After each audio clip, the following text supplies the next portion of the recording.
9 लोगों के साथ कभी भी दुश्मनी मत कीजिएगा।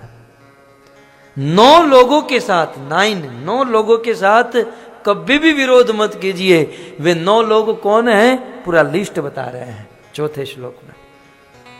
सबसे पहले कहते हैं शस्त्री। यदि किसी के हाथ में शस्त्र हो और हमारे हाथ में शस्त्र न हो तो ऐसे शस्त्री के साथ कभी भी विरोध ना करें, क्योंकि वो तो तुरंत घोड़ा दबा देगा। वो शस्त्री कहे कि तुम गधे हो, हाँ भाई गधे हो, क्योंकि गधे को भी बाप बनाना पड़ता है?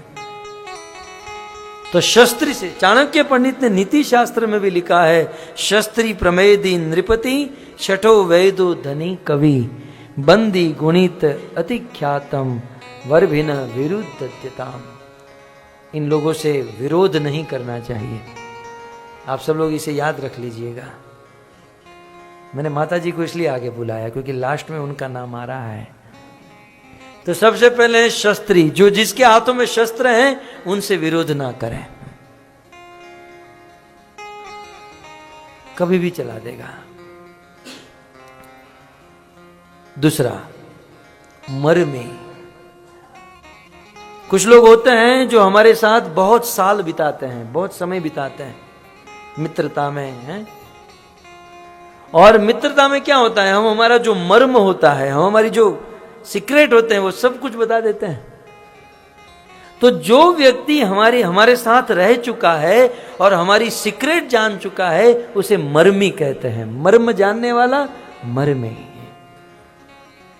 तो जो हमारा मर्म जानता है, जो हमारा पास्ट जानता है, जो हमारे साथ निकट अंतरंग पार्षद है, उनसे कभी भी विरोध नहीं करना चाहिए, नीति कहती है।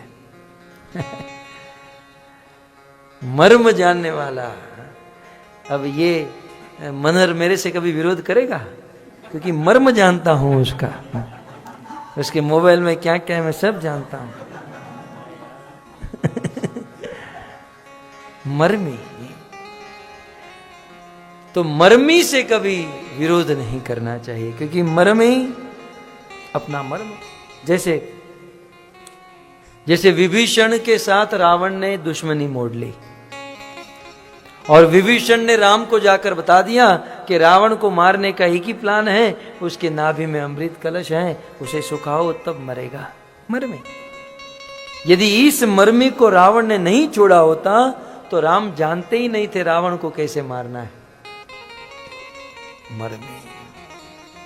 भक्तों, इतिहास में बड़े बड़े राजा बड़े बड़े युद्ध को जीत कर आते थे, पूरी दुनिया के बादशाह होते थे, लेकिन इतिहास के बड़े बड़े राजाओं को गिराया है किसी ने तो उन्हीं के लोगों ने। मर्म जानने वाले मर्मियों से ही राजा मात खाए हैं। इसलिए राजा हो, नेता हो, लीडर हो तो मर्मियों से सावधान रहो, ये नीति कहती है।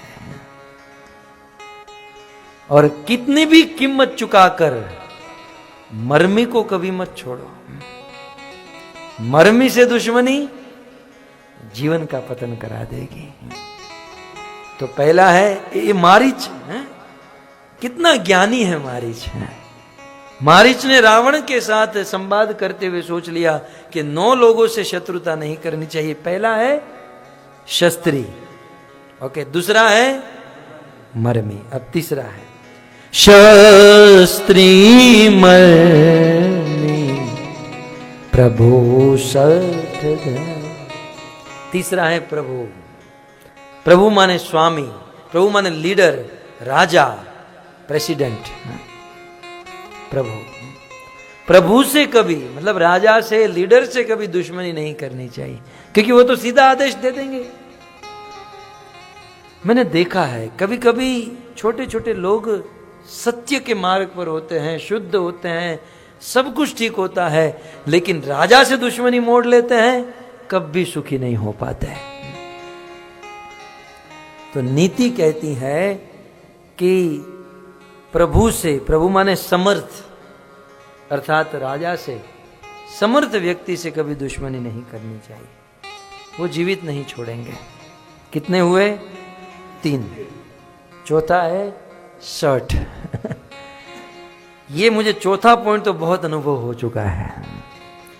जो शर्ट है, जो मूर्ख है, उनसे कभी दुश्मनी नहीं करनी चाहिए। हमारे गुरुदेव कहते हैं कि बुद्धिमान से दुश्मनी अच्छी है, मूर्खों से दोस्ती करो उससे अच्छा है किसी बुद्धिमान से दुश्मनी कर लो। ये मूर्ख लोग आज नहीं तो कल तुमको लेकर डूबेंगे। तो शर्ट से कभी भी वैर नहीं करना चाहिए, न वैर न दोस्ती। शर्ट से कभी भी कोई नाता नहीं रखना चाहिए, क्योंकि जो शर्ट होते हैं वो अपनी हानि या लाभ स्वयं ही नहीं जानते हैं। वो यही नहीं समझ पाते कि इसमें मुझे हानि है या लाभ है, लॉस है या प्रॉफिट है। तो शर्ट 4। 5वां है धनी। धनी के साथ कभी पंगा नहीं लेना चाहिए। यदि चैन से जीना चाहते हो, शांति से भजन करना चाहते हो, तो धनी से कभी भी दुश्मनी नहीं मोड़नी चाहिए, क्योंकि धनी धन देकर खरीद लेगा, कानून को खरीद लेगा, सबको खरीद लेगा। तो धनी से दुश्मनी ना करें। और जब समाज में जब झगड़ा होता है तो लोग धनी का ही सपोर्ट करते हैं, धनी के ही पक्ष में चले जाते हैं। वो तो खरीद सकते हैं आदमी को। तो धनी से कितने हुए? 5 हुए। शस्त्री में प्रभो 60 धन, वेद बंदी कवि भानस गुण। वेद, वेद माने वेद। डॉक्टर से कभी झगड़ा नहीं करना चाहिए। वेद से, डॉक्टर से कभी पंगा। कुछ लोग डॉक्टर के साथ झगड़ा कर लेते हैं। मान लो किसी हॉस्पिटल में आपको एडमिट किए और फिर जब वहाँ से छुट्टी मिल रही है तो पैसे कम कराते हैं और फिर कहते हैं हमारे पास कम है, ऐसा वैसा है।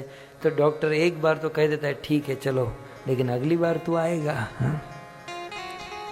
दूसरी बार जब जाते हैं तो कोई गलत दवाई दे देगा कहीं ना कहीं। तो वेद से कभी भी दुश्मनी नहीं करनी चाहिए। 7वां है बंदी। बंदी माने बंदी, मागध, चारण, भाट, ये जो होते ना। अब आप कहोगे आजकल बंदीगण कहाँ मिलते हैं? आजकल तो बंदीगण बहुत लोग हो चुके हैं। न्यूज़पेपर की जरूरत कहाँ है? यहां पर कुछ बात हुई सीधे पूरे पुकेट में पता चल जाएगी। इसे बंदी कहते हैं। बंदी, सूत, मागध, बंदीगण जो होते ना, कि यहाँ की बात वहाँ, वहाँ की बात वहाँ, और उसमें भी अपना मिर्च मसाला थोड़ा सा डालकर सजा धजा कर हैं सब जगह पर। तो ऐसे जिसका ऐसा स्वभाव होता है कि दूसरों को बात करने का, यहाँ की बात वहाँ करने का, उससे कभी भी शत्रुता नहीं करनी चाहिए। ठीक है? 7।